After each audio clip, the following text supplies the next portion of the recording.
واسيدي 19 century markii industrial revolution ka dhacay Europe dadku beeraleyda ka soo wareegayeen magaalada ku soo qulquleen baa weeye marka maanta dad Hargeysa hadda aragtid 90% dadka degan waa dad imka miyi ka soo galay aqoon ma leh wadooyinka ma garanayaan qaab bay ka bilaabeen ilbaxnimada marka maanta dad Hargeysa hadda aragtid 90% dadka degan waa dad imka miyi ka soo galay aqoon ma leh wadooyinka ma garanayaan qaab bay ka bilaabeen ilbaxnimada marka waxaan u baahanahay in laakiin shaqaaluhu ka duwanaada shaqaaluhuna waxa weeye inuu siyaasadda iska ilaaliyo shaqaaluhuna waxa weeye inuu siyaasadda iska ilaaliyo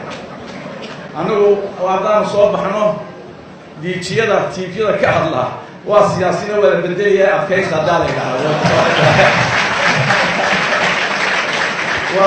waa political appointee moogtahay baa technocrats